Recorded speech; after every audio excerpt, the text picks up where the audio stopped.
का जड़ कर्म चेतन बंधकारु कर्म के अवसान का कह कर स्वरूप यथार्थ जग का जो किया उपकार है उसके लिए जिन वाणी माँ को वंदना शत बार है वंदना शत बार है वंदना शत बार है।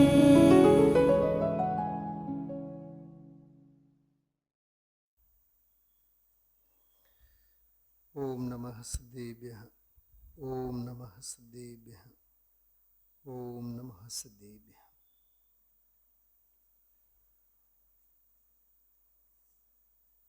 वचनामृतना प्रवचनो गाढ़ प्रगाढ़ शैलीए पूरा थवामां छे। हवे 3 बोलो पर આજે अद्भुत અને અપૂર્વ અનુભવ પ્રધાન અનુભવ ગોચર જે વિષય છે એની જ્ઞાન પ્રધાન પ્રવચન સાર પરિશિષ્ટ અધિકાર 47 નયોમાં સપ્તભંગી સંબંધીના નયો એને આધારે વક્તવ્ય અને અવક્તવ્ય સંબંધીની ગહેન ગંભીર ચર્ચા. સપ્તભંગીના બોલો સભાઓમાં પણ જ્વલ્લે જ આપણને સાંભળવા મળે. કેમ કે આજકાલ સ્વાધ્યાય અને વ્યાખ્યાનની શૈલી વક્તાઓમાં પણ બોલવા રૂપે અને શ્રોતાઓમાં પણ સાંભળવા રૂપે સિદ્ધાંત અને વસ્તુપરક ઓછી ઉપદેશપરક શૈલી વધારે થઈ ગઈ છે. ઉપદેશપરક શૈલી એટલે આમ કરવું જોઈએ, આમ કરવું જોઈએ, મંદિરે આવવું જોઈએ, દાન આપવું જોઈએ, વધી વધીને 2-4 કલાક સ્વાધ્યાય કરવો જોઈએ. એટલે સ્થૂળ ક્રિયાઓ સાથે સાંકળીને તત્વોપદેશ કરવામાં આવે, આપવામાં આવે અને સાંભળનારને પણ એમાં જ હોંશો છે. સાંભળો છો બધા ધ્યાનથી? હું શું કહું છું? બહાર ગામથી વિદ્વાન આવે, 10 દિવસ 10-20 વાર્તાઓ કહે તો પંડિતજી ટોપ મોસ્ટ ઉપર ના ગણાય. બહુ સરસ શું કથા કરે, શું દાખલાઓ આપે, બોલો કેવું હસાવે. સ્વાધ્યાય હસવું બંધ થવા માટે છે કે હસવા માટે હોય? ખ્યાલમાં આવે છે? હા, ચૈતન્યને ઓળખે ને ચૈતન્યમાં ઠરે, ચૈતન્ય પ્રગટ થાય એ લેવલની વાર્તાઓ હોય આ બોલોમાં. જગતને હજી બહારની પ્રવૃત્તિ અને એનો રસ એ જાતનો જ રસ. ખ્યાલમાં એવું શું કીધું? સ્વાધ્યાય અને ઉપદેશની 2 શૈલી હોય. એક ઉપદેશપરક શૈલી. ઉપદેશપરક શૈલી એટલે મંદિરે આવવું જોઈએ, સાંભળવું જોઈએ, વાંચવું જોઈએ, પૂજા પાઠ કરવા જોઈએ, ને તો મંદિરો ભેકાર થશે. તત્વને અધ્યાત્મ નહિવત વર્તમાન આ કાળમાં મોક્ષ માર્ગ બહુલોપ આજથી 50-75 વર્ષ પહેલા આ પંક્તિ લખેલી છે શ્રીમદજીની. ધનજીભાઈ, મોક્ષ માર્ગ બહુલોક. 75-80 વર્ષ પછી હવે તો વર્તમાન આ 2026 કાળમાં મોક્ષ માર્ગ લગભગ બધું લોપ. કંઈક સમજાય છે શું કહું છું? ક્રિયાની વાત કરો, રાગની વાત કરો, પ્રવૃત્તિની વાત કરો. આપણે આમ કરવું જોઈએ, આપણે ઓમ કરવું જોઈએ. શું ધમજીભાઈ? એ વિદ્વાન, એની વક્તા સૌથી સક્સેસફુલ વક્તા તરીકે ગણાય. એ બહુ પંડિતજીને હોશ. એને તો એટલું બધું આમ કરવા પણ હોય છે ને, ખરેખર આમ બહુ જોરદાર જીવ છે. જોરદાર જીવ છે કે નમાલો જીવ છે. કરવું છેવટે મરવું છે ને. કરિષ્યામિ ઇતિ ચિંતયન મરિષ્યામિ ઇતિ વિસ્મૃતમ. મારે આ કરવું છે, હું આ કરીશ, એવા વિચારના ચકડોળે મારે મરવું છે. ટૂંકમાં મરણ પણ છે. સંયોગો છૂટવાના, દેહ છૂટવાનો એ ભૂલાઈ જાય છે. અને કરવાનું કર્તવ્ય જે છે એ રહી જાય છે. અંદરથી થંભી જવાય એવા બોલો છે. મને તો પર્સનલી એવો ફીલ થાય છે આ વ્યાખ્યાનો સાંભળ્યા બાદ. કેવો આમ નોનસેન્સ વિકલ્પ પ્રશ્ન હતો. નોનસેન્સ પ્રશ્ન, બુદ્ધિ વગરનો. એમ સમજો કે અનુભવ થતા પહેલા છેલ્લો વિકલ્પ કયો? તારે વિકલ્પ સાથે લેવું દેવું છે કે નિર્વિકલ્પ સમાધિથી લેવું દેવું છે? બોલો નીતાબેન, બોલો. પ્રશ્ન એવો જ હતો ને. બોલો, આત્માની પડી હોય તો આવો પ્રશ્ન જ ઉભો ના થાય. આજે પ્રશ્ન તો આત્માનુભવ થતા પહેલા છેલ્લો વિકલ્પ કેવો હોય? મદાર શેના ઉપર છે? છેલ્લા વિકલ્પ ઉપર. દ્રષ્ટિ શેના ઉપર મૂકીને પૂછે છે? સમજીભાઈ, સમજાય છે? એને વિકલ્પની પડી છે. અને વળી પાછું પૂછે છે શું? અનુભવ થતા પહેલા. તો અનુભવ થયું ને, એને પકડો ને, ત્યાં જ પેસો ને.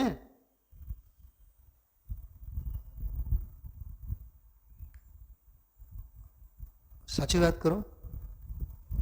આ ટાઈપના જે પ્રશ્નો છે ને, એ જ્ઞાનના બધા ક્ષયોક્ષમ જ્ઞાનના ઉલાળા છે. બધા ક્ષયોક્ષમ જ્ઞાનનો અપચો છે. શું કીધું? ક્ષયોક્ષમનો અપચો છે.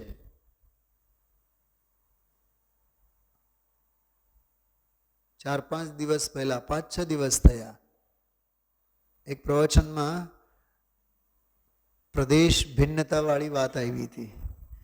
જેમાં ચંદુભાઈએ 15-20 પ્રશ્નો પૂછાતા. ગુરુદેવશ્રી અડગ ને અડગ જ રહ્યા. દ્રવ્યના પ્રદેશ જુદા ને પર્યાયના જુદા. એમાં પ્રવચન સાર વાળી ઓલી અતદ્ભાવ અન્યત્વ વાળી વાત પણ યાદ કરી હતી. પરદ્રવ્યો સાથે તો અત્યંતા ભાવ, એકબીજા દ્રવ્ય વચ્ચે તો પરસ્પરમાં દ્રવ્ય વચ્ચેનો અભાવ તો અત્યંતા ભાવ છે. પણ દ્રવ્યની દ્રવ્યમાં જે ગુણ પર્યાયનો વૈભવ છે એ એક ગુણ બીજા ગુણમાં નથી. દ્રવ્યમાં પર્યાય નથી, પર્યાયમાં બીજી પર્યાય નથી, એક પર્યાયમાં ગુણો નથી, ગુણો વચ્ચે અભાવ, ગુણ દ્રવ્ય વચ્ચે અભાવ, ગુણ પર્યાય અને દ્રવ્ય વચ્ચે અરસપરસમાં અભાવ. એને પ્રવચન સારમાં અતદ્ભાવ અન્યત્વ કહેવામાં આવે છે. અતદ્ભાવ અન્યત્વ.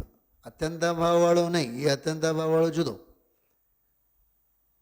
એ તો સ્વ અને પર દ્રવ્ય દ્રવ્ય વચ્ચેનો અભાવ એ અત્યંત અભાવ. પણ એક ને એક દ્રવ્યમાં જ જે વૈભવ છે એમાં સંજ્ઞા, સંખ્યા, લક્ષણ અને પ્રયોજનની અપેક્ષાએ જે સ્વ અસ્તિત્વ, શું કીધું? સ્વ અસ્તિત્વ. દ્રવ્ય દ્રવ્ય ભાવે, ગુણ ગુણ ભાવે, પર્યાય પર્યાય ભાવે, એને સ્વ અસ્તિત્વ કહેવાય. શું સમજાણું? ખ્યાલમાં આવે છે બધાને? 4 ભાઈઓ હોય, ઓમ તો કહેવાય કે ભાઈ જૈન પરિવાર, પટેલ પરિવાર, હા, જે પણ 4 ભાઈઓ એક જ ઘરમાં એક જ ચૂલે રસોઈ થતી હોય, નહીં મા બાપ છે ત્યાં સુધી તો ભેગા જ રહેવાનું. પણ ભેગા રહો તોય તમે જુદા જ છો.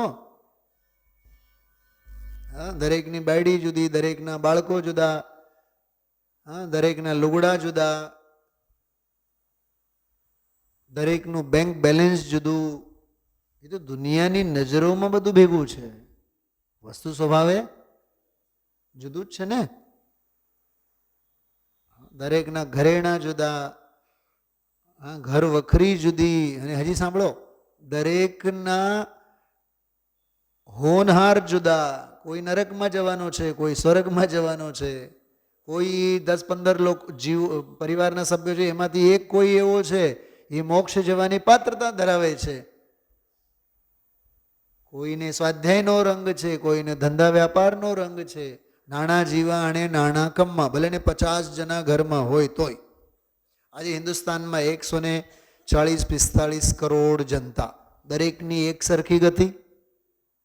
10-20 કરોડ સ્વર્ગમાં જવાના, 10-20 કરોડ નરકમાં જવાના, હા, 5-50 કરોડ તિર્યંચમાં જવાના. દરેકના પરિણામો, સેવાતા પરિણામો જુદા અને રંધાતું ભવિષ્ય જુદું. એને કહેવાય શું? આપણે સૌ હિન્દુસ્તાની. કહેવાય સહ અસ્તિત્વ, હોય સ્વ અસ્તિત્વ. શું કીધું? આ કહેવાય સહ અસ્તિત્વ અને હોય સ્વ અસ્તિત્વ. એને પંચાસ્તિકાયની ભાષામાં હોય મહાસત્તા. અને ખરેખર કહેવાય મહાસત્તા અને હોય અવાંતર સત્તા. શું કીધું? આ ચલાવે ને આ પંચાસ્તિકાય. હા, કહેવાય શું? મહાસત્તા. શેની મહાસત્તા? હોય અવાંતર સત્તા. દ્રવ્ય દ્રવ્ય ભાવે, ગુણ ગુણ ભાવે, પર્યાય પર્યાય ભાવે. અરે એક સમયની પર્યાયમાં અનંતા ગુણોના જે રૂપ છે, દર્શનનું રૂપ, જ્ઞાનનું રૂપ, ચારિત્રનું રૂપ, એ અનંતે અનંતા રૂપ પણ જુદા જુદા. શું કીધું? આ સમજાય છે? આ થોડુંક ઝીનું ઝીનું કાંથીએ છે, સમજાય છે? દ્રવ્ય જુદો, દ્રવ્યમાંના ગુણો જુદા જુદા. દરેક ગુણની ત્રિકાળવર્તી અનંતી પર્યાય જુદી. અને પર્યાયમાં અનંતા ગુણોના જે રૂપ પડેલા છે એ અનંતે અનંતા રૂપ જુદા જુદા. અને દરેકે દરેક રૂપમાં જે અવિભાગી અનંતા શક્તિઓના પ્રતિચ્છેદ અંશો છે એ જુદા જુદા. શું સમજાણું? એક દાખલો સમજો. આપણે પીણું બનાવ્યું, હા, લીંબુ શરબત. બહુ ભયંકર ગરમી છે, લીંબુ શરબત ઘરે બનાવ્યા. એમાં દુનિયાભરના બધા મરી મસાલા બધા નાખ્યા, લીંબુ નાખ્યું, ખાંડ નાખ્યું, ઠંડુ પાણી અને ફલાણું ઢીકણું. બરાબર? હવે એક ગ્લાસમાં લીધું. આખું શું છે? શરબત. શરબત છે ને. હવે એમાંથી 1000 ટીપા બહાર કાઢો, ટેબલ ઉપર મૂકો, એક ડ્રોપ્સ. દરેકે ડ્રોપમાં જે કાંઈ એની મીઠાશ, ગળપણ કે ખટાશ, એ સ્વાદ જુદા જુદા છે કે નહીં? અને દરેકે દરેક ટીપામાં મરી મસાલાનો અંશ કાંઈ એક સરખો છે? જુદો જુદો છે. એટલે એકનો સ્વાદ બીજા સ્વાદ સાથે ભળે નહીં. અચ્છા, એક જે ટીપું છે એ આખા ગ્લાસમાં ભરેલ શરબત સાથે કાંઈ લેવું દેવું નથી, એ સ્વતંત્ર અસ્તિત્વ ધરાવે છે. સમજાય છે? અવાંતર સત્તા ખ્યાલમાં આવે છે. આ વાત મગજમાં બેસી જાય તો હું ગામનું ભલું કરું, બીજાનું ભલું કરું, બીજાને માટે હું મરી પચું, મારા કરવાથી થાય, આ બધું હોળી હળગી જાય, બળીને ભસ્મ થાય. એટલે અબદ્ધપણું અને અસંબદ્ધપણું ખ્યાલમાં આવે. અબદ્ધપણું અને અસંબદ્ધપણું ખ્યાલમાં આવે. શ્રીમદજીના શબ્દોમાં અપ્રતિબંધપણું.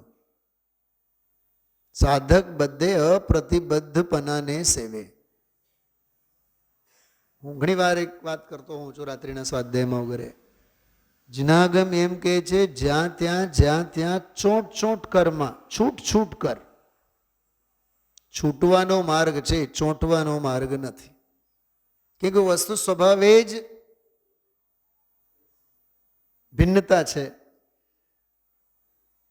એટલે આ મને બહુ હસવું પણ આવતું હતું કે પ્રથમ આત્માનુભવ થતા પહેલા છેલ્લો વિકલ્પ કેવો હોય. શૈલાબેન, એટલે અને આ જીવને પૂછનારને હજી વિકલ્પના ભરોસે અનુભવ કરવો છે. શું કીધું? હું તો એનું આઈક્યુ માપતો હતો, ડેન્સિટી. પેટ્રોલ ડીઝલ હોય ને એની ડેન્સિટી હોય.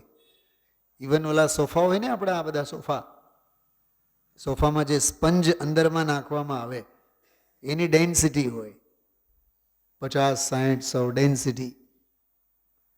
એમ આ પ્રશ્ન પૂછનારની હું માનસિકતાની ડેન્સિટી માપતો હતો. એ શું પૂછે છે?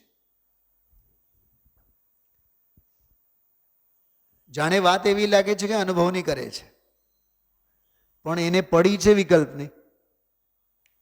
અનુભવ પહેલા કઈ જાતનો વિકલ્પ? બેનશ્રી એક જ જવાબ આપે, એવો કોઈ નિયમ નથી, જાઓ.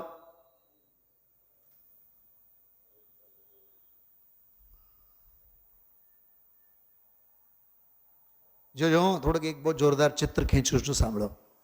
સમ્યક તો થવાનો નિયમ ચારે ગતિઓમાં છે કે નહીં? તો નરકમાં દંડો ખાતો હોય, પીડા ભોગવતો હોય, સ્વર્ગમાં વૈભવ ભોગમાં આળોટતો હોય, પશુગતિમાં માયાચારીના વદ બંધન વગેરે પીડામાં પડેલો હોય, મનુષ્ય ગતિમાં સમજો સમોશરણ આદિકમાં હોય, ભગવાનની વાણી સાંભળતો હોય. ચારે ગતિઓમાં સમ્યક તો થવાનો નિયમ છે ને. તો ઉદયાધીન ચારે ગતિઓના ભાવો, ઉદય અને તજ્જન્ય ભાવો બધા જુદા જુદા. અને ખરેખર આ સવાલનો જવાબ આપણે બહુ પોઝિટિવલી આપીએ ને, આત્માનુભવ પહેલા છેલ્લા વિકલ્પ કેવા હોય? કે આત્માનુભવ ના હોય, સ્વરૂપની દૃષ્ટિ ના હોય. પણ ગુરુદેવશ્રી એના ઉપર અડ્યા રહ્યા. એ વિકલ્પ હોય, દ્રવ્ય ના હોય, ગુણ ના હોય, પર્યાય ના હોય, સામાન્ય ના હોય. વિકલ્પ હોય, પણ વિકલ્પથી જુદું પાડવાનું છે. એટલે તું ક્યાંય ઓલો વિકલ્પ હોય એટલે વિકલ્પથી થાય એવું કંઈક આડો અવળો સમજતો નહીં. વિકલ્પ હોય એની સત્તા સિદ્ધ કરી, પણ ભેદ જ્ઞાન સિદ્ધ કર્યું કે એનાથી જુદો પાડવો છે. વળી પાછું ચંદુભાઈ બોલતા હતા, ટોડરમલજીએ તો એમ કીધું છે કે હું શુદ્ધ છું અને બુદ્ધ છું, એવા વિકલ્પો હોય. બધું ખ્યાલ છે ને? એના ગીત ગાયા હતા 2 દિવસ પહેલાના પ્રવચનમાં, પણ આજે એ કોટેશન લીધું નહીં. ગુરુદેવશ્રીએ કીધું એટલે ખ્યાલ છે, બધું ખ્યાલ છે. જો એક વાત સમજો, બહુ માર્મિક વાત છે. જ્યારે વાત જોરદાર જે અપેક્ષાએ થતી હોય ને, જે અપેક્ષાએ વાત મુકાતી હોય એની સામે બીજી અપેક્ષાને ઊભી કરવી તો ઓલી અપેક્ષા ઢીલી પડ્યા વિના નહીં રહે. લાલચંદભાઈ બહુ કહેતા, શૈલાબેન, લાલચંદભાઈના પ્રવચનોમાં આ વાત બહુ આવે. ગુરુદેવશ્રીએ જે શૈલીએ અને જેટલા જે જોરથી કહેતા હોય, સમજો કોકના લગ્ન થતા હોય, આપણે જઈને મરેસિયા ગાવાના? દીકરીના લગ્ન થતા હોય અને એના દાદી હમણાં ગુજરી ગયા હોય, તો એને જઈને એના વરના વખાણ કરવા કે દાદીને યાદ કરવા? બોલો.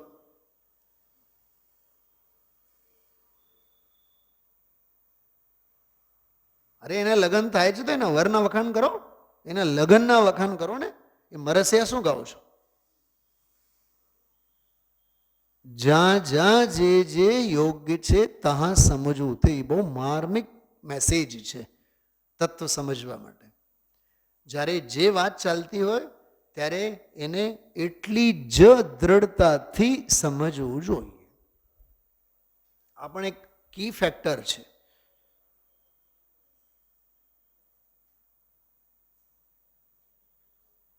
જો વિરોધાભાસી વાત કરું છું, સાંભળો. સ્વાધ્યાય વખતે પૂજા યાદ ન કરાય. હા, પણ પૂજા વખતે સ્વાધ્યાય યાદ કરાય. શું સમજાણું? કેમ કે સ્થૂળતા વખતે સૂક્ષ્મને યાદ કરાય, પણ સૂક્ષ્મતા વખતે સ્થૂળને યાદ ન કરાય. ખ્યાલમાં આવે છે? અહીંયા બેઠા ત્યાં બેઠા હોય અને ભગવાનની સામે જ્યારે જાત્રાની વાત કરતા હોય ને ત્યારે કદાચ સમયસાર આત્મા પરમાત્માને યાદ કરાય, સૂક્ષ્મને. પણ જ્યારે સૂક્ષ્મ વાત ચાલતી હોય ત્યારે શિખરજીની જાત્રા એ યાદ ન કરાય. ત્યાં તો એમ કહેવાય તારો ભગવાન આત્મા સમ્યક શિખર છે. બહુ વાતો સમજવા જેવી છે.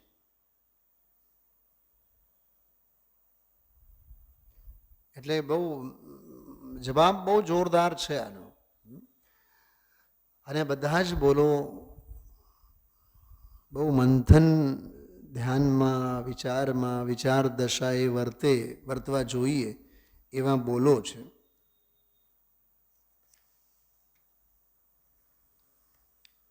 જો 27, 28, 29, 27માં બોલ અડધો હતો ગઈકાલે, એને આજે પૂરો કર્યો. સળંગ હું બોલોનું વાંચન કરું છું. તમે તમારી પાસે પુસ્તક હોય તેમાં પાના ફેરવજો, બાકી જે વચનામૃતનો મૂળ ગ્રંથ હશે બહુ કામ આવશે. પ્રશ્ન છે 427મો. મુમુક્ષુ જીવ પ્રથમ શું કરે? પ્રથમ દ્રવ્યગુણ પર્યાય બધાને ઓળખે.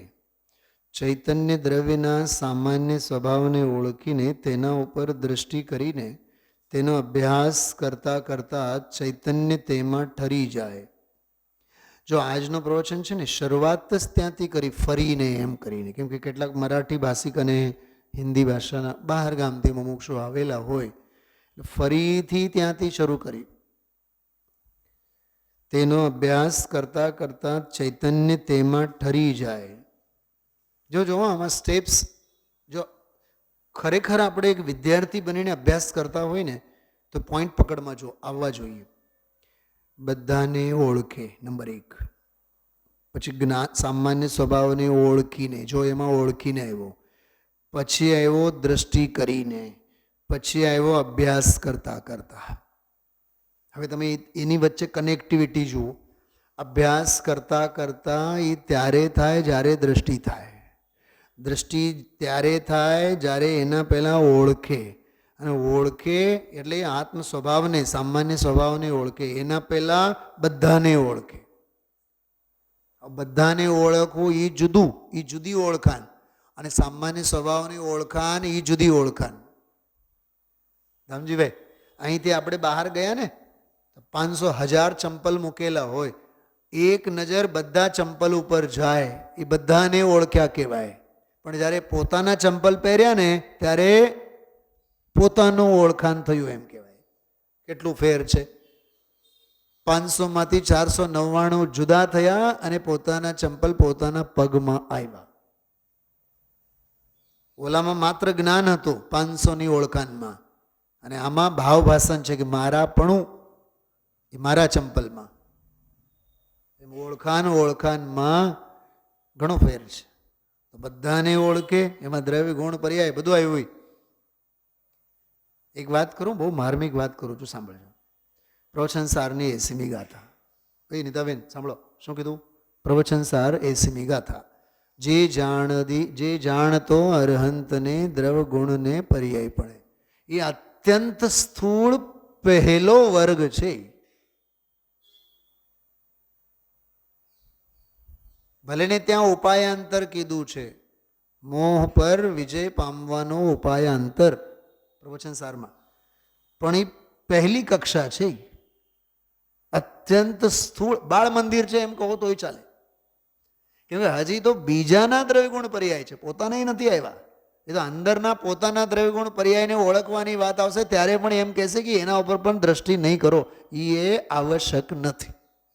નિયમ સારમાં પ્રવચન સારમાં તો સ્થાપ્યા, નિયમ સારમાં તો ઉથાપ્યા. શું સમજાણું લીના? સમજાણું મેં શું કીધું હમણાં? શું સ્થાપ્યા? શેમાં સ્થાપ્યા? પ્રવચન સારમાં. તો પ્રવચન સારમાં શું સ્થાપ્યા? કે અરહંત ભગવાનના દ્રવ્યગુણ પર્યાયને જાણો. બરોબર. નિયમ સાર પરમ આવશ્યક અધિકારમાં પોતાના એ દ્રવ્યગુણ પર્યાયને નહીં જાણવાનો ઉથાપ્યા. ઓલા તો અરહંત ભગવાનની વાત છે, આ તો પરમ આવશ્યક અધિકારમાં તો પોતાના દ્રવ્યગુણ પર્યાયને એને પણ ઉત્થાપે છે. તો ઓલું તો સાવ સ્થૂળ વ્યવહાર થયો ને. શું સમજાણું? કેટલું સમજાણું? આ એમને હા નહીં પાડતા તોય આપણે આખી જિંદગી નીકળી જાય. નમો અરંતાણમ, નમો સિદ્ધાણમ, નમો આયરાણમ. અરે પણ પ્રવચન સાર વાંચ્યા બાદ નિયમ સાર સમજ. રામજીભાઈ સમજાય છે? તો ઓલો કેટલો સ્થૂળ છે બતાવો તમે.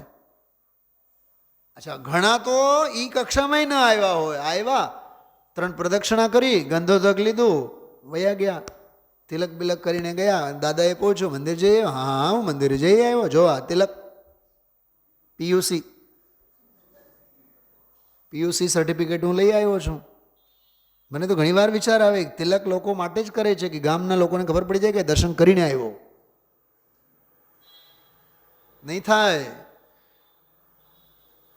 નિજ દર્શનની વાત તો જવા દો, જીન દર્શન પણ નહીં થાય.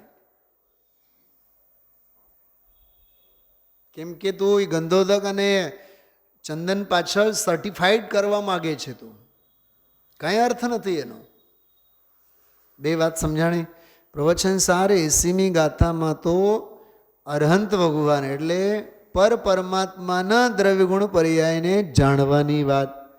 એને જાણીને પછી તે જીવ જાણે આત્મને તસો મોહ પામે લય કરો. એ તો બધી વાત સાચી છે, પણ પહેલા ત્યાં સ્થાપ્યા કોને? અરહંત ભગવાનના દ્રવ્યગુણ પર્યાય. નિયમ સારમાં પરમ આવશ્યક અધિકારમાં કહે છે પોતાના દ્રવ્યગુણ પર્યાયમાં પણ ઉપયોગ લગાડવાની જરૂર નથી. એ અનાવશ્યક છે, એ આવશ્યક નથી. અને અધિકાર છે પરમ આવશ્યક. એટલે બહારના આવશ્યકો એ અનાવશ્યક. એક ગાથામાં તો એવું લખ્યું છે જેમ નદીનો કોલાહલ એમ 6 આવશ્યકોનો કોલાહલ. અને આપણે આખી જિંદગી મરી જઈએ છીએ. દેવ પૂજા, ગુરુ ઉપાસ્તિ, સ્વાધ્યાય, સંયમ, તપ. હમણાં છે ને કોટા રાજસ્થાનથી એક શાસ્ત્રી વિદ્વાન છે, જુનિયર, ઘણો વર્ષ જુનિયર. તો એણે મને પૂછ્યું कि भाई साहब, शैलाबेन સાંભળો, मैंने कहा कि भाई साहब वो 6 आवश्यकों का एक मुझे क्लास लेना है तो मुझे मार्गदर्शन आप दीजिए. પછી મેં કીધું मुझे 2-4 घंटे तुम देना फिर मैं बताता हूँ तुम्हें. પછી પ્લાનિંગ કરીને બરાબર એણે મેં વાત કરી. પછી આ રેફરન્સમાં એણે કીધું નિયમ સાર परम आवश्यक अधिकारનો, નદીના કોલાહલ વાળો. तो भाई साहब ये तो लोग मुझे मारने आ जाएंगे. तो मार खाने के लिए तो होता है वक्ता. हाँ, केम के तू यथार्थ तत्व ने मुख ने समाजમાં તો પથરા તો પડવાના જ. પણ તારે તો મૂકવું જોઈએ ને મૂળ વસ્તુ શું છે. કોની હારે આ બંધ બેસે બતાવો તમે. એક જ આચાર્યના 2 શાસ્ત્રોના 2 પ્રકરણોમાં વિરોધાભાસ કેવો. હા, 80મી ગાથા પ્રવચન સારમાં સ્થાપે છે એ પરમાત્માના દ્રવ્યગુણ પર્યાયને સ્થાપે છે. અને પરમ આવશ્યક અધિકારમાં તો પોતાના દ્રવ્યગુણ પર્યાયમાં ઉપયોગ લગાડવાની વાતને ઉથાપે છે. ખોટી વાત કઈ, પહેલી કે બીજી? એવું ન બોલાય. બેઉ વાત સાચી, જ્યાં જ્યાં જે યોગ્ય છે. પણ હવે નિયમસાર જિંદગીમાં કોઈ દી ખોલ્યાય ન હોય. હા, ઓલા અને તિલક તંદુલમાં જે પડ્યા હોય એને તો પ્રવચન સાર કોને કહેવાય, 80મી ગાથા કોને કહેવાય, દ્રવ્યગુણ કોને કહેવાય, પર્યાય કોને કહેવાય, કાંઈ ખબર ન મળે. વર્તમાન આ કાળમાં માર્ગ બહુ લોપ. સ્વાધ્યાય વિના બધું નકામું છે. પ્રથમ દ્રવ્યગુણ પર્યાય બધાને ઓળખે. જો બધાને ઓળખે. ચૈતન્ય દ્રવ્યના સામાન્ય સ્વભાવને ઓળખે. નથી ઓલો બાળક 8-9 મહિનાનો વરસ દીનો થાય તો મા બાપ દાદા દાદી એટલે મને ઓળખ્યો, આ દાદી આવ્યા ને દાદા આવ્યા, હા આ જો આ અંકલ આવ્યા, આ આંટી આવ્યા, આખા ગામની ઓળખાણ કરાવે. જરીક બોલો હેવાય તો મને ઓળખી ગયો, મને ઓળખી ગયો. કેવા હરક પતોડા થઈએ છીએ એમાં. હા તો બધાને ઓળખે. ચૈતન્ય દ્રવ્યના સામાન્ય સ્વભાવને ઓળખી નહીં. જો સામાન્ય સામાન્ય સામાન્ય. 3 દિવસ પહેલાં 2 દિવસ પહેલાંના પ્રવચનમાં એક બહુ સરસ વાત આવી હતી કે ચૈતન્ય સામાન્યને ઓળખે. ઓળખનાર કોણ? બોલો ધનજીભાઈ બોલો. જે ઓળખે છે એ કોણ? પર્યાય છે ને ઓળખે છે એ કોણ છે? એ સામાન્ય છે કે વિશેષ છે? અરે હું એ શબ્દોમાં પૂછું છું આપને. વિશેષ છે ને. વિશેષ કોને ઓળખે? તો પોતાનો તો આત્મઘાત કરી લે તો, પણ એના આત્મઘાત થવામાં જ એનો ગૌરવ છે. વિશેષ વિશેષને તો વિશેષ રૂપે અનાદિકાળથી ઓળખે છે. વિશેષ વિશેષને વિશેષ રૂપે તો અનાદિકાળથી ઓળખે છે. એક વખત વિશેષને વિશેષની ઓળખાણ ભૂલાઈ જાય, સામાન્યની ઓળખાણ થાય તો એ વિશેષનો વિશેષ પ્રગટ થયો કહેવાય. વળી પાછું વિશેષ. બોલો ઓર્ડિનરી વિશેષ તો વિશેષનો અનાદિકાળથી છે, પણ વિશેષની ઓળખાણ સામાન્ય સાથે થાય અને પોતાનો સ્વભાવ એ સામાન્ય સ્વરૂપે છે એમ ઓળખતી થાય તો એ વિશેષની વિશેષ ઓળખાણ કહેવાય. સામાન્ય ભાવે વિશેષની ઓળખાણ એને કહેવાય વિશેષનો આવિર્ભાવ. જોકે સામાન્યનો આવિર્ભાવ. આવિર્ભાવ તો સામાન્યનો હોતો જ નથી. 17મી 18મી ગાથામાં આખો વિષય છે. સામાન્યનો આવિર્ભાવ ન હોય, આવિર્ભાવ તો વિશેષનો જ હોય. પણ સામાન્ય ભાવે વિશેષનો આવિર્ભાવ એટલે ઉદય થવો તે, પ્રગટ થવું તે એમ. પ્રથમ દ્રવ્યગુણ પર્યાય બધાને ઓળખે. ચૈતન્ય દ્રવ્યના સામાન્ય સ્વભાવને ઓળખીને. મારી ગાડી અહીંયા જ ઊભી થાય છે. શૈલાબેન ફરી સામાન્ય સ્વભાવને ઓળખીને. નીતાબેન માનશો એક વાત કહું? સામાન્ય સ્વભાવને ઓળખીને એમ કીધું ને. શું કીધું? સામાન્ય સ્વભાવને ઓળખીને કીધું ને. એ માત્ર ઓળખાણ નથી, એ કંઈક જુદું છે. કેમ કે સામાન્ય સ્વભાવની ઓળખાણ ન હોય, સામાન્ય સ્વભાવનો સ્પર્શ હોય, સામાન્ય સ્વભાવનો સંચેતન હોય, સામાન્ય સ્વભાવનું વેદન હોય, સામાન્ય સ્વભાવનો અનુભવ હોય,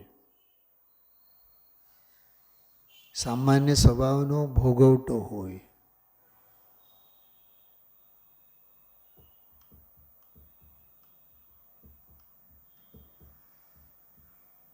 દુકાનેથી ઓફિસેથી આપણે નીકળ્યા, ઘરે પહોંચી ગયા. 10 માળનું બિલ્ડિંગ, આપણું 4થું માળ કે 5મું માળ, એમાં બીજું ફ્લેટ કે 3જું ફ્લેટ. જ્યાં સુધી બારણા આગળ પહોંચીએ ને ત્યાં સુધી ઓળખાણ છે. પછી ઓલી પ્રજ્ઞા છીનીવાળી એવડી ચાવી કાઢી ડોર લોકમાં નાખી અને ખોલ્યા બાદ બારણા બંધ કરીને અંદરમાં જઈને સોફા ઉપર બેસીએ કે જે કાંઈ પણ ઘરમાં આપણે વિશ્રામ લેતા થઈએ, પછી ઓળખાણ નથી રહેતી, કંઈક બીજું રહે છે. પછી તો ભોગોપભોગ, ભોગવટો, આનંદ, અથવા એને બેનશ્રીના વચનામૃત અને નાટક સમયસારની ભાષામાં કેલી કહેવાય. શું કહેવાય એને? કેલી. કેવળ જ્ઞાન સાથેની કેલી કહેવાય. સામાન્ય સ્વભાવને ઓળખીને તેના ઉપર દ્રષ્ટિ કરીને તેનો અભ્યાસ કરતા કરતા, જો આ કેટલો ઊંચો ભાવ હોવો જોઈએ. આપણને શાસ્ત્ર વાંચવું એનો નામ અભ્યાસ લાગે, દેખાય.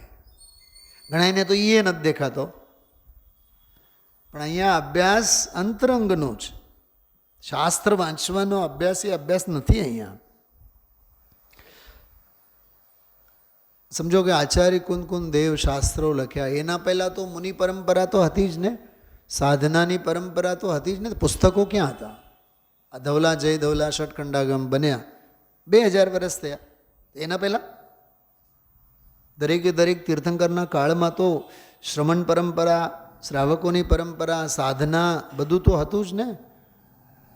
શાસ્ત્ર વાંચવાનો વ્યવહાર જ ક્યાં હતો? શાસ્ત્રો જ નહોતા, પણ સાધના તો હતી ને. અભ્યાસ હતો કે નહીં એમ કહું છું. તો અભ્યાસ કરતાં કરતાંમાં અનુભવનો અભ્યાસ એની વાત છે. જો અસ ધાતુ છે. અસ એટલે ટુ સીટ, બેસી જવું, સ્થાપિત થવું. ખ્યાલમાં આવે છે? તો અસ ધાતુ બેસવાના અર્થમાં બેસી જો આપણે ઘરે આપણે કોઈ આવ્યા હોય, ઊભા ઊભા વાત કરે તો આપણે શું કહીએ છીએ એને? થોડી વાર બેહો. એમ નથી કહેતા આપણે બેઠા છો હવે? એનો અર્થ શું થયું? બેઠા એટલે થોડીક સમયની પણ સ્થિરતા. સ્થિરતા કેળવવાના અર્થમાં બેસવાની ક્રિયા આપણે બોલીએ છીએ. તો અસ ધાતુ બેઠકના અર્થમાં છે. શું, કયા શબ્દની વાત કરતા હતા આપણે?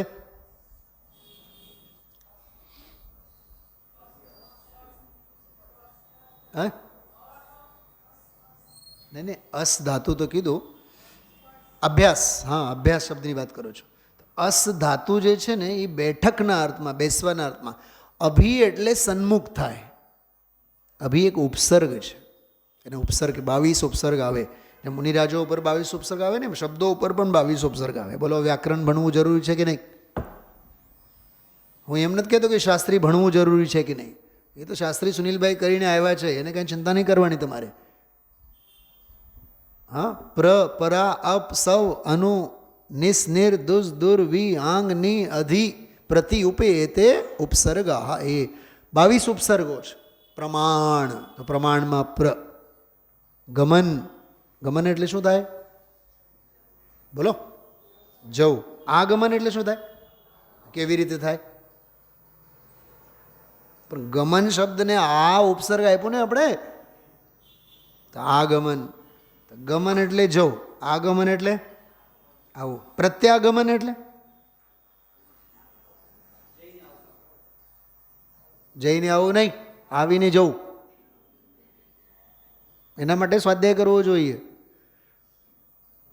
સમજાય છે? એટલે આ એક એક શબ્દ પાછળ એવા અર્થો છે. અચ્છા, આ તો લોક વ્યવહારમાં એના સામાન્ય અર્થો થયા. પણ ગતિ કરવી, ગમન એટલે જાણવું, અને આગમન એટલે જાણીને પોતાનામાં ઠરવું. જો, અને ગુણસ્થાનો વળી પાછા પડવા, પોતાનામાં આવ્યા અને વળી પાછા બહાર નીકળી ગયા, એનું નામ પ્રત્યાગમન. પ્રત્યાગમન એટલે છલ ગ્રહણ કરવું. બોલો, આ બધો શબ્દોનો અભ્યાસ, વ્યાકરણનો અભ્યાસ જરૂરી છે કે નહીં?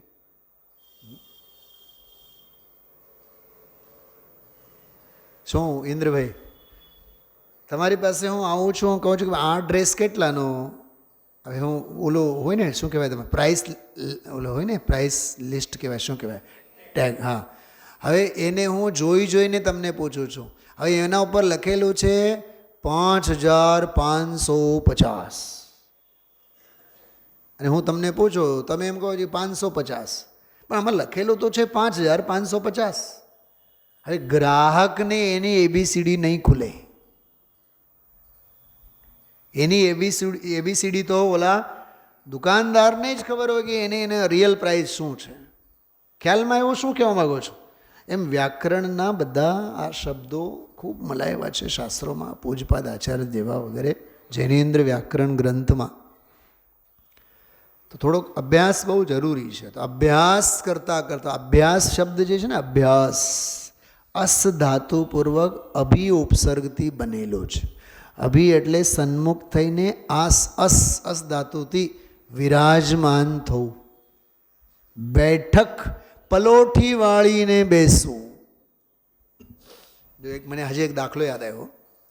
ઇન્દ્રભાઈ, તમને કોઈ દિવસ અનુભવ એવો થયેલો છે કે આમ રસ્તે રેકડીવાળો ઓલા એપલ કે ફ્રૂટ્સ લઈને ઊભો હોય અને તમે પૂરપાટ ઝડપી વેગમાં જતા હો અને ઓચિંતાને એને સામે તમે ઊભા કરો, બાઇક ઉતરી નહીં જાઓ ને ઊભા ઊભા એને પૂછો હું ભાવ આપ્યા, તો એ ખબર શું કે ઘોડી શું કહો, હા ઘોડી પાડો પછી આવો, ઘોડી ચડાવો અને પછી આવો, ઘોડી ચડાવો, ઘોડી તો ચડાવો. એનો અર્થ શું? એનો અર્થ એ અભ્યાસ કરો એમ કહે છે. ઘોડી ચડાવો એનો અર્થ છે કે ઊભી કરો ગાડી, તમારી બાઇક ઊભી કરો ને આવો અને ઘડીક ઊભા રહો, શાંતિથી જુઓ અને પછી તમને હું ભાવ કહું. તો એક ફ્રૂટ વેચનાર રેકડીવાળા અભણ માણસને પણ અભ્યાસની પડી હોય તો આ તીર્થંકર મુનિ ભગવંતોને ઊભા ઊભા, હા રાજુભાઈ, કાયોત્સર્ગનું નામ સ્વાધ્યાય નથી. પલોઠી વાળીને બેસો અને તત્વને સમજો, એનું નામ સ્વાધ્યાય છે. ભગવાનની સામે આપણે માત્ર કાયોત્સર્ગની મુદ્રામાં ઊભા. કાયોત્સર્ગ એટલે શું? હાલો એનો અર્થ કરો. ઉત્સર્ગ એટલે ત્યાગ, કાયા એટલે શરીર. તો શરીર સંબંધી મમતાનો ત્યાગ, એનું નામ કાયોત્સર્ગ. કાયોત્સર્ગ એટલે કે નમોકાર મંત્ર ભણવા, એનું નામ કાયોત્સર્ગ નથી. તો એકો એક શબ્દ પાછળ કેટલા ઊંડા અર્થો છુપાયેલા છે. તો અભ્યાસ, અભિ એટલે સ્વરૂપ સ્વભાવ સન્મુખ થઈને એમાં સ્થાપિત થવું, એનું નામ અભ્યાસ. તો આવો ક્રમ તો અનાદિકાળથી ચાલે જ છે. એના માટે કોઈ શાસ્ત્ર વાંચવું એનું નામ અભ્યાસ નથી. તો કેટલો ઊંડો અર્થ છે એનો. અભ્યાસ, અને એ અભ્યાસ કરતા કરતા, અભ્યાસ કરતા એમ નથી લખ્યું, અભ્યાસ કરતા કરતા, ધંધો કરતા કરતા, વેપાર કરતા કરતા, જેમ રતન ટાટા બિરલા ધંધા વ્યાપાર કરતા કરતા. સમજાય છે? હા. સુધામૂર્તિ ઇન્ફોસિસ ધંધો કરતા કરતા. આજે જે કક્ષાએ આપણને દેખાય છે એ વર્ષોની રાતની નિંદર હરામ થઈ હોય, વર્ષોના રાતની નિંદર હરામ થઈ હોય, ઉજાગરા કેટલા થયા હોય. દીકરો બોર્ડમાં ફર્સ્ટ આવે, 90% માર્ક્સ આવે, મા બાપ માત્ર પેંડા વેચે કે દીકરાનો નંબર આવ્યો. દીકરાને પૂછો નંબર આવ્યો કેવી રીતે? એને તો રાતની રાત નિંદર હરામ કરી હોય. કેટલી રાત તો એ જાગતો ન હોય, સૂતો ન હોય, ન ખાવાના ઠેકાણા, ન પીવાના ઠેકાણા. સમજાય છે? દુનિયાને ખબર જ ક્યાં છે. આપણી જ વાત કરું છું. બાળક પેદા થાય, બાળક જન્મ થાય બાળકનો, જેણે જાયા એ માને કોઈ પૂછે છે? માની પીડાને કોઈ પૂછે છે? અચ્છા, જે બાળક જન્મ્યો, જેના ઉપલક્ષમાં પેંડા વેચાય છે, એને તો પૂછો કે એ દાંત કાઢે છે કે એ રાડો પાડે છે, ભેંકડા તાને છે? બોલો. જન્મ લેત હી ઇસ ધરતી પર તુને રુદન, એ તો ભેંકડો તાને છે બેચારો. અને ઓલી સ્ત્રીનો તો પુનર્જન્મ છે. નથી એની પીડાને કોઈ ઓળખતા, નથી બાળકના દર્દને કોઈ ઓળખતા, અને સંયોગ ભેગો થયો તો આખા ગામમાં પેંડા વેચે છે. જબ તુમ જગ મેં આए તુમ રોए और जग हंसे, આવા પાખંડ થયા. અબ ऐसी करनी कर चलो तुम हंसो और जग रोए. એમ હોવું જોઈએ ને. પણ હવે ધુતારાઓની ટોળી દુનિયાને ઓળખે કોણ?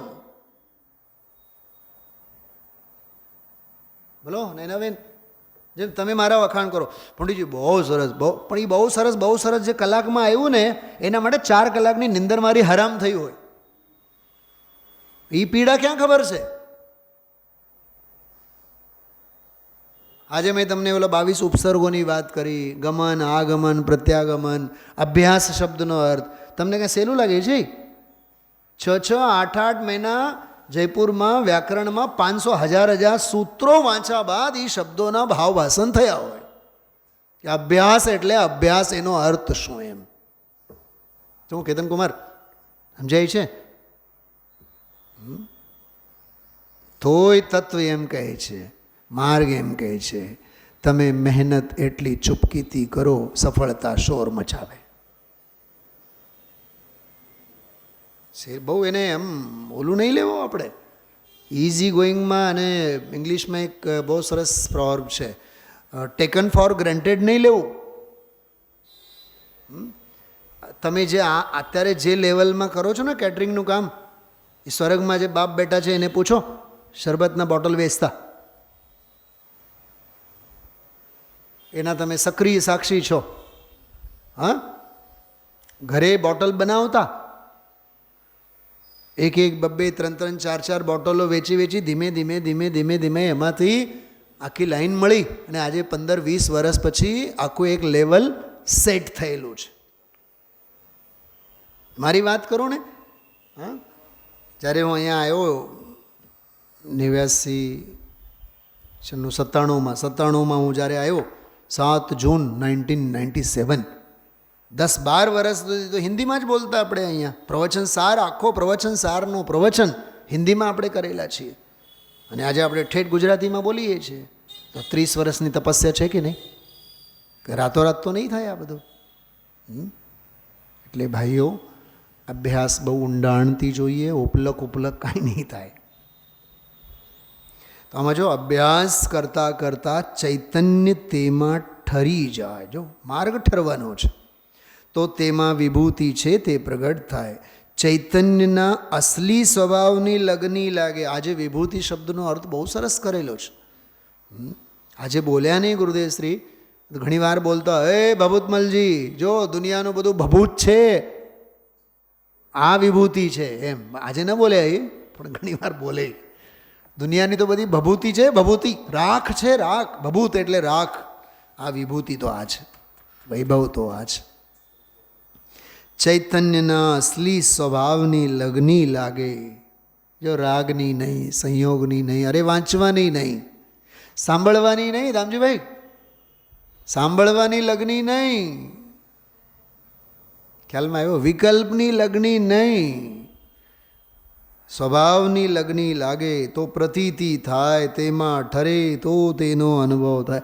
આખું સિસ્ટમ રત્નત્રયનું છે આ. શૈલાબેન, મને તો આ ફકરાની આ પંક્તિઓ જે ગુરુદેવશ્રીએ વાંચ્યું અને જે એક્સપ્લેન કરતા હતા, મને 16મી ગાથા ચરિતાર્થ થતી દેખાતી હતી સમયસારની. કેમ કે સાધુ પુરુષને શ્રદ્ધા, જ્ઞાન, ચારિત્ર એનો અનુભવ કરવો જોઈએ.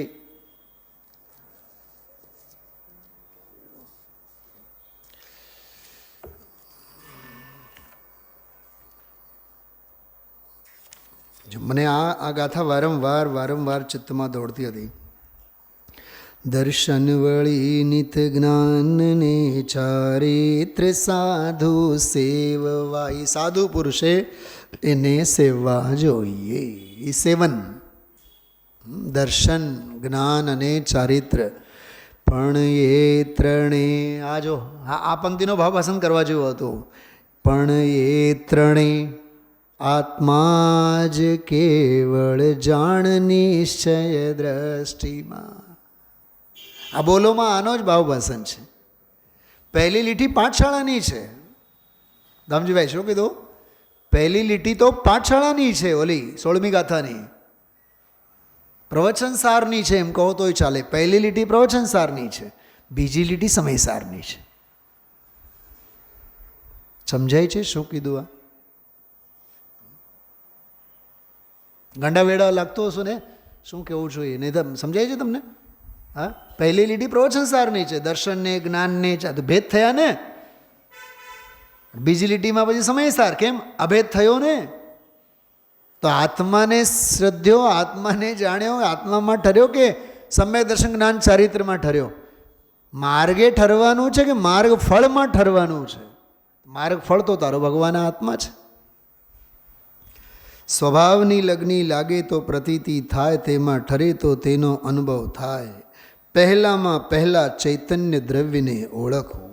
આમાં ગુરુદેવશ્રી બોલ્યા પહેલામાં પહેલાં એમ નથી કીધું કે ભક્તિ કરવી, પહેલામાં પહેલું એમ નથી કીધું કે જાત્રા કરવી. અને આપણી દુનિયાદારીની ભાષા ક્યાંથી થાય? બોલો, આપણી શરૂઆત ક્યાંથી થાય? ઓલો છોકરો તમને પૂછે, કાકા મને મારું હિત કરવાનું છે, તો તમે મને કંઈક માર્ગદર્શન આપો. તો તમે શું કહેશો ખબર? બપોરે 3 થી 4 આપણે મળીએ, તારી ફેક્ટરીએ હું આવીશ. પછી તમે શું કહેશો? પહેલાં મંદિરે આવતા થાવ. પછી રાજુભાઈ હશે તો શું કહેશે? પ્રક્ષાલમાં આવતા થાવ, પછી પૂજામાં બેહતા થાવ. અને પંડિતજી જો આવી જાય તો પંડિતજી શું કહેશે? પછી જે પ્રવચનનો સ્વાધ્યાય થાય ને એમાં બેહતા થાવ. અને પછી ગુરુદેવશ્રી મળ્યા, એ કહે સૌથી પહેલાં બધે ઉપર ચોકડી મૂકો. એ કહે છે પહેલાં આત્મામાં આવતો થા. કોણ હાચા? પંડિતજી એમ કહે કે નહીં પહેલાં સ્વાધ્યાય તો કરવો જોઈએ ને. રાજુભાઈ એમ કહે છે પહેલાં પ્રક્ષાલ તો કરવો જોઈએ ને. આવો પ્રક્ષાલ તો તે અનંતવાર કર્યું છે, અને આવો સ્વાધ્યાય તો તે અનંતવાર સાંભળ્યું છે. પહેલામાં પહેલું શું? એમ સાચી વાત કરું તમને, દુનિયાને ભ્રમ છે. આમાં દુનિયાને આખી દુનિયા ભ્રમમાં પડેલી છે. વિધાન તો કરવો જ જોઈને, પૂજા તો કરવી જ જોઈને, વ્યવહાર તો હોય ને. એટલે એને આડકતરી રૂપે ગમે તે રીતે કેતનભાઈ જો શાકબક્કલ લેવા ગયા હોય, દુનિયાની કોઈ એવી બાઈ નથી 100 રૂપિયા કિલો કહે તો 80 રૂપિયામાં જ માગે. અને ઓલો 80 રૂપિયા કહે તો 70માં જ માગે. અમારે ત્યાં પાડોશમાં તો 70. તો ઓલો હોશિયાર હોય ને, શ્રુત કેવળી જેવો, તો એ એમ કહે તો માસી તમે કામ કરો ને, તમારા પાડોશમાંથી જ લઈ લઉં તું. ઓલા જે કહે એમાં 10-20 રૂપિયા ઓછા કરીને જ એને ખરીદવાનું. અરે હીરાની દુકાનમાં જાઓ, ચાંદીની દુકાન, સોનાની દુકાનમાં જાઓ, કરો ભાવ કરો. ત્યાં ઓલા ઝક મારીને 75,980. સમજાય છે હું શું કહું છું? અરે એ સોના અને ચાંદી અને હીરાની દુકાનની એક લેવલ હોય. ત્યાં એમ લખેલું પણ નહીં હોય ભાવ કરવાની મનાઈ છે, એમ લખેલું પણ ન હોય કેતનભાઈ. પણ આ જીવની ટેવ એવી છે કે જ્યાં મગજમારી કરવાનું થાય ને ત્યાં મગજમારી કર્યા જ કરે. અને જ્યાં ખબર છે કે ઝક મારીને કિંમત ચૂકવવી પડશે ત્યાં તો કિંમત ચૂકવે અને દાંત કાઢતો ચૂકવે. આ ગુરુદેવશ્રીના પ્રવચનો હીરાની દુકાન છે. આમાં ભાવ નહીં કર, પહેલાં ઓલું તો થવું જોઈએ, પહેલાં ઓલું તો થવું. સમજી લેવાનો તને હજી નિશ્ચયનો પક્ષે નથી આવ્યો. નંબર 1. નંબર 2, તારા જેવો વ્યવહારાભાસી દુનિયામાં નથી. તને હજી વ્યવહારનો પક્ષ છે, તને હજી ક્રિયાનો પક્ષ છે. પહેલાં તો આમ થવું નહીં, પહેલાં તો આમ થવું જોઈને. પહેલામાં પહેલું આ જો, પહેલામાં પહેલાં ચૈતન્ય દ્રવ્યને ઓળખ. જો કાઢો એ ગુરુદેવશ્રી જે આજે વ્યાખ્યા કરી કાઢો, તમને એ ગુરુદેવશ્રીના શબ્દોમાં બતાવું છું. જો આમાં જો પાના નંબર, તમે આમાં પાના નંબર 399માં જો, ઓલામાં પહેલું એ કીધું હતું કે દ્રવ્યગુણ પર્યાયને પ્રથમ જાણવા. હવે અહીં કીધું કે પહેલામાં પહેલાં ચૈતન્ય દ્રવ્યને ઓળખ. જો આ 80 નંબરની ગાથા સાથે તુલના કરે છે. અજીવને ઓળખવું ને ભગવાન તીર્થંકરને કેવળીને ઓળખવા એ નહીં. આવ્યું કે નહીં બોલો કેતનભાઈ? આ લેવલ સમજાય છે? IQ level. સરકારી નિશાળમાં છોકરાને નાખો, તમે એડમિશન આપો 2000માં, સાવ મફતમાં થઈ જાય. SNKમાં જાઓ તો બોલો, SNKમાં તમે જ્યારે એડમિશન અપાવો તો સૌથી કે એડવાન્સ પહેલાં 3 લાખનો ચેક આપો. સ્કૂલ તો ખુલશે હજી જૂનમાં. એડવાન્સ શું છે આ બધું? તો એ લેવલ પ્રમાણે ચાલવાનું હોય ને. એમ અહીંયા કહે છે ભગવાનને તીર્થંકરને કેવળીને ઓળખવા એ નહીં. તો દ્રવ્યગુણ પર્યાયમાં આવી ગયો. એ દ્રવ્યગુણ પર્યાય પોતાનાની વાત છે. જો પરના દ્રવ્યગુણ પર્યાય તો વિકલ્પ છે. અહીં તો દ્રવ્યગુણ પર્યાયનું જ્ઞાન કરે એ પણ હજી વિકલ્પ છે. એ પરમ આવશ્યક અધિકાર. ચલાવેન આમાં સમજાય છે? 2 લીટીમાં ત્રણ પ્રકરણો કેવા સમાયેલા છે જો સાંભળો. એ દ્રવ્યગુણ પર્યાય પોતાનાની વાત છે. પરના દ્રવ્યગુણ પર્યાય એ વિકલ્પ. એ પ્રવચન સારની 80મી ગાથા. બરોબર. અને અહીં તો દ્રવ્યગુણ પર્યાયનું જ્ઞાન કરે એ પણ હજી વિકલ્પ. એ પરમ આવશ્યક અધિકાર નિયમસાર. મારી પાસે શાસ્ત્ર, એમાં હું ગ્રંથોના નામ લખીને રાખું કે આ શાસ્ત્રનો ટોન છે, આ શાસ્ત્રનો ફ્લેવર છે.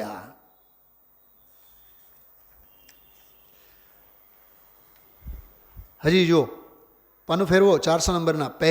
પહેલાં ચૈતન્ય દ્રવ્યને ઓળખવું. જો ન્યા પહેલું લીધું દ્રવ્યગુણ પર્યાય. એક સમયમાં ભગવાન આત્મા અતિન્દ્રિય આનંદને અતિન્દ્રિય જ્ઞાનનું પૂર્ણ સ્વરૂપ, તેને પહેલું ઓળખવું. ચૈતન્યમાં જ વિશ્વાસ કરવો, એ ભરોસો. બાપા એ કાંઈ સાધારણ વાત નથી. અનંત અનંત અનંત ગુણનો પિંડ પ્રભુ, એને ઓળખીને એનો વિશ્વાસ કરવો. આ તો મહાપ્રભુ ચૈતન્ય ભગવાન પૂર્ણ અનંત ગુણનો પિંડ છે, એમ એની શ્રદ્ધા વિશ્વાસ કરવો. ફકરાના છેલ્લે જો મુદ્દાની રકમની વાત છે. આ મુદ્દાના મૂળ રકમની વાત છે. એમ આગળ વધીએ. મૂળ બોલમાં જો પહેલાં ચૈતન્ય દ્રવ્યને ઓળખવું, ચૈતન્યમાં જ વિશ્વાસ કરવો અને પછી ચૈતન્યમાં જ ઠરવું. તો ચૈતન્ય પ્રગટે, તેની શક્તિ પ્રગટે. પ્રગટ કરવામાં પોતાની તૈયારી જોઈએ. વાહ, મને તો બહુ આનંદ આવ્યો એ વાત સાંભળીને. પણ કઈ લેવલની તૈયારી? દામજીભાઈ ખુલાસો કરું છું, સાંભળજો. ક્રિયામાં જોડવાની તૈયારી નહીં, રાગના પડખે ચડવાની તૈયારી નહીં, માળાના મણકા ફેરવવાના રવાડે ચડવાની તૈયારી નહીં, બીજી બધી દુકાનો બંધ કરી સ્વરૂપમાં ઠરવાની તૈયારી. એનું નામ પોતાની તૈયારી. ઓઘે નહીં કેતનભાઈ. આંધળું દળવાની વાત નહીં, બીજા કરે છે એટલે આપણે કરવું એની વાત નહીં, દેખાદેખી નહીં, ઓઘે નહીં. વિવેકપૂર્વક, પ્રજ્ઞાક્ષીણીપૂર્વક મારું આત્માનું કરવું છે. તો પ્રગટ કરવામાં પોતાની તૈયારી જોઈએ. એટલે કે ઉગ્ર પુરુષાર્થ વારંવાર કરે. શાસ્ત્ર સ્વાધ્યાય વારંવાર કરે એમ નહીં, સાંભળે વારંવાર એમ નહીં, સવાર સાંજ બપોર સાંભળે એમ નહીં, ક્રિયાઓમાં જોડાયેલા રહે એમ નહીં, અને માત્ર પુરુષાર્થ કરે એમ નહીં, ઉગ્ર પુરુષાર્થ વારંવાર કરે. શું કહેવા માગે છે? હા બહેનો સાંભળો. ઘરમાં ચપ્પુ હોય ને, ચપ્પુ સાવ બુટ્ટી થયેલી હોય, કોઈ શાક કપાય નહીં, તમારે શાક સુધારાય નહીં, લોકી દૂધી, એપલ ફ્રૂટ, તો શું કરવું પડે? ધાર કાઢવી પડે ને એની. ઇવન આપણે બાળકોની ભાષામાં પેન્સિલ હોય, બુટ્ટી થઈ હોય, બોલો, એ સંચો, એ શાર્પનર, એ કંપાસમાં જ હોય, ગમે ત્યારે ભટકી જાય, આણી કાઢવી જ પડે. એમ યાદ રાખજો. એમ શાસ્ત્ર વાંચનની પાછળ જે આપણો ઉપયોગ દોડતો હોય, એ ઉપયોગને ભાવ શ્રુતક જ્ઞાન સ્વરૂપે એની અણી કાઢવી પડે. ક્યાંક ચૂકી ન જાય, ક્યાંક ક્રિયામાં ધર્મ માનીને બેસી ન જાય. ઉગ્ર પુરુષાર્થ વારંવાર કરે. જ્ઞાયકનો જ અભ્યાસ. જો જ્ઞાયકનો જ અભ્યાસ, જ્ઞાયકનું જ મંથન, તેનું જ ચિંતન કરે તો પ્રગટ થાય. અધ્યાત્મની પરાકાષ્ઠા છે આ તો.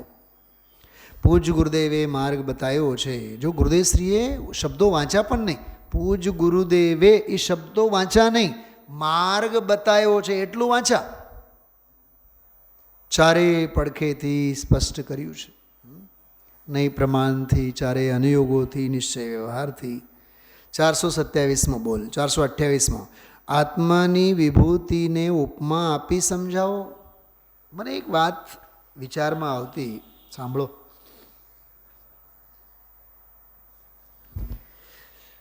જે અનુપમ હોય એને ઉપમા શેની? અચ્છા, ઉપમા ક્યારે આપવામાં આવે છે ખબર? જ્યારે સરખામણી કરવામાં હોય. શું કીધું? સરખામણી જ્યાં હોય ને ત્યાં ઉપમા આપવામાં આવે.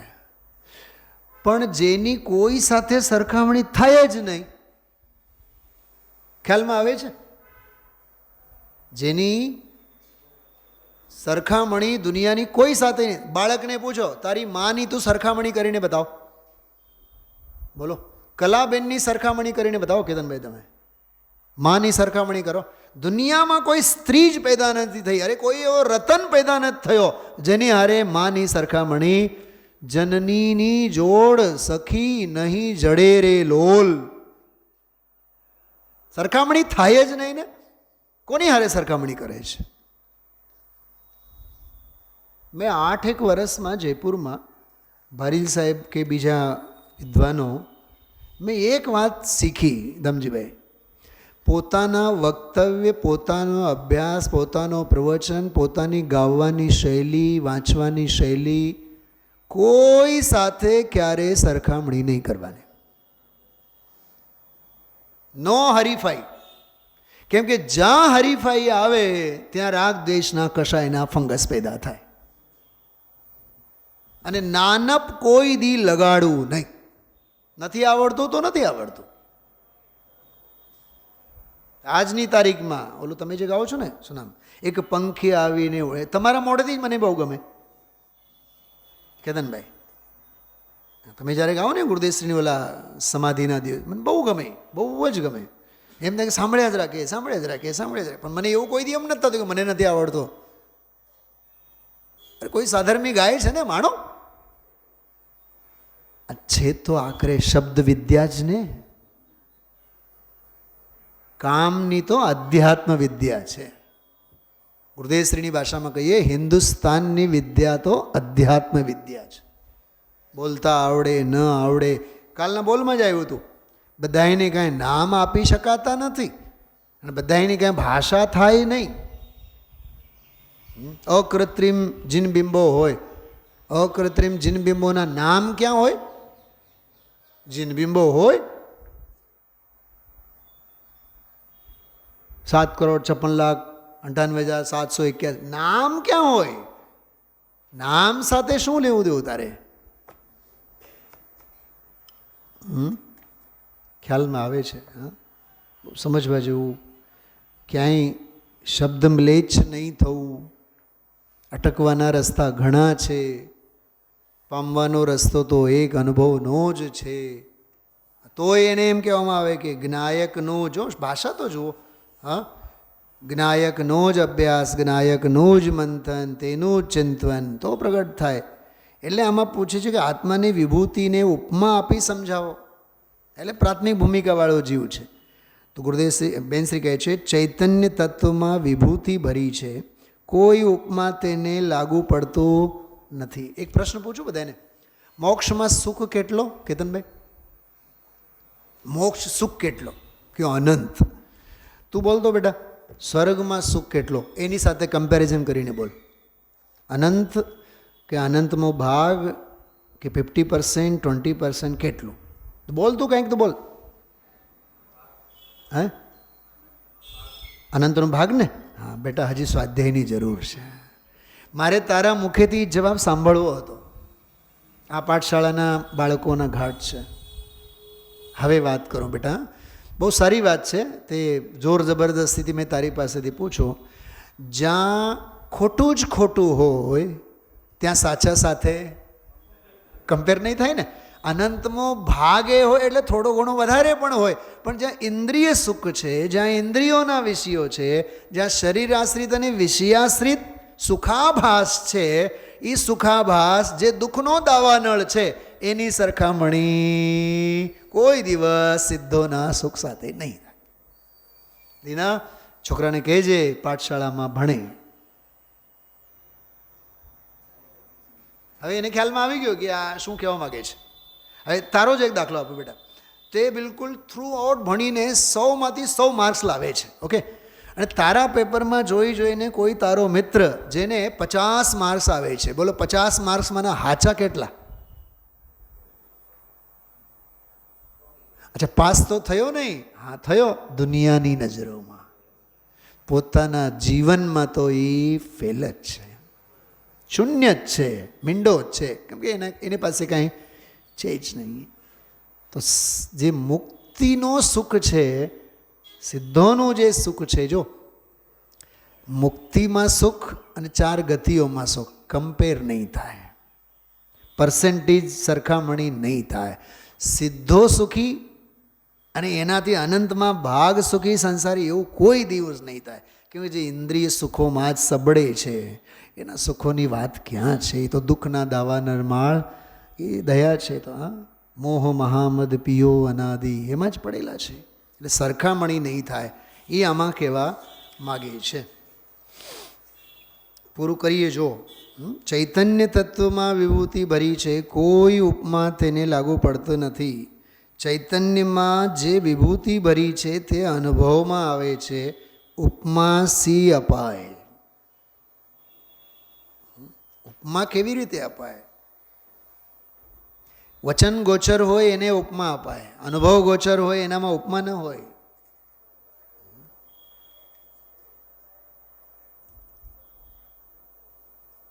બોલે આવે ને ભક્તિમાં પંક્તિ, સારી ઉપમાએ આજ જિનસે શર્મ આઈ હૈ. શરમાઈ ગઈ છે બધી. સમયસારની પહેલી ગાથા, અનુપમ વિશેષણ, એની વાત છે. અનુભવમાં આવે છે, ઉપમા સી રીતે અપાય. છેલ્લો 429માં, પ્રથમ આત્માનુભવ થતાં પહેલાં છેલ્લો વિકલ્પ કેવો હોય? છેલ્લા વિકલ્પનો કોઈ નિયમ નથી.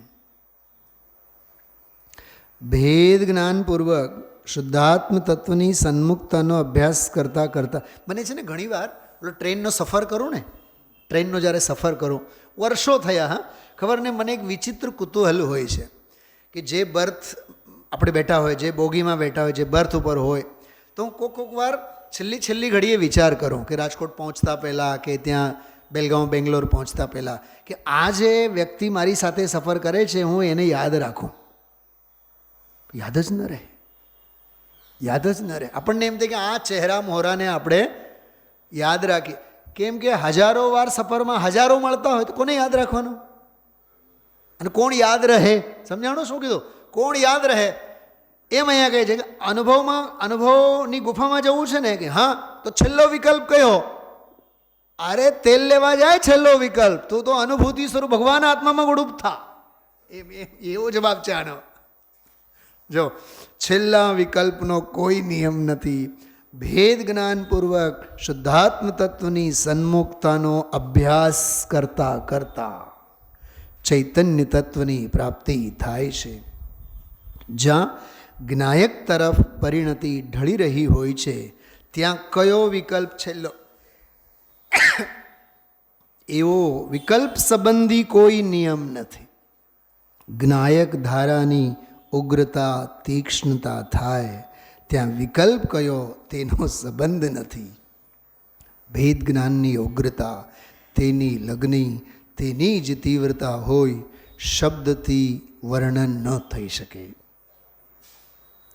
એમાં વક્તવ્ય અવક્તવ્ય વગેરે સપ્તભંગી અને 47 નયોના ઘણા બધા શૂન્યને, અશૂન્યને, અસ્તિત્વને, નાસ્તિત્વને, ઘણા બધા નયોના ભંગ 7, 8, 10 મિનિટ સુધી ગુરુદેવશ્રી બોલી ગયા. એમાં વક્તવ્ય અવક્તવ્ય, 7 વક્તવ્ય અવક્તવ્ય એક સાથે કહી શકાય, એક સાથે ન કહી શકાય, બહુ સરસ ગાઢો આખો વિષય હતો. શબ્દથી વર્ણન ન થઈ શકે. અભ્યાસ કરે, ઊંડાણમાં જાય. શું કીધું? સાંભળો, અભ્યાસ કરે પછી દુકાને જાય એમ નથી કીધું, ઘર ભેગો થાય એમ નથી કીધું. અભ્યાસ કરે, જો શ્રીમદજીના શબ્દોમાં, જે સમજે તે સમાયા. એ અભ્યાસ કરે તો એ ઊંડાણમાં જાય, તેના તળમાં જઈને ઓળખે. જો ઓળખવાનું કામ હજી પૂરું નથી થયું, તળમાં જઈને ઓળખે અને પછી તળમાં જઈને ઠરે તો પ્રાપ્ત થાય, જ્ઞાયક પ્રગટ થાય. આખું કેવું ગજબનું સિસ્ટમ છે. હા, મને તો એવું લાગ્યું કે ઓલું શું કહેવાય, ગાડી અને આ બધા હોય ને બાઇક અને કાર અને આપણે સર્વિસ સેન્ટરમાં મૂકીએ એમ 4 ગતિઓમાં રૂલનાર જીવને કશાયોનો ચકોપ થયેલો હોય, પુરજા બધા જંગ ખાધેલો હોય, એને આ બોલ રૂપી પ્રવચન રૂપી ગેરેજમાં એડમિટ કરો. 1 કલાકમાં તો સર્વિસ થઈને ટનાટન, બહાર નહીં અંદર, એવો વિષય છે આ. ઓમ નમઃ સિદ્ધેય.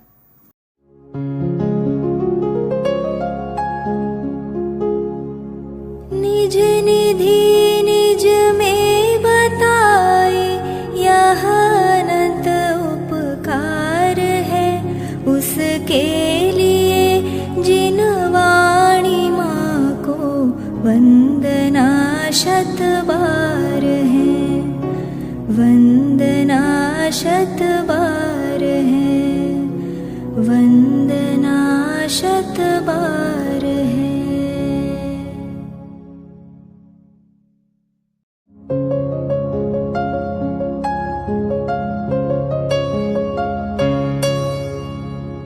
जिन वाणी भारती तो ही जपो दिन रैन, जो तेरी शरणा गहे सो पावे सुख चैन. जा वाणी के ज्ञान ते सूझे लोकालोक, सो वाणी मस्तक नवो सदा देत हो ढोक, सदा देत हो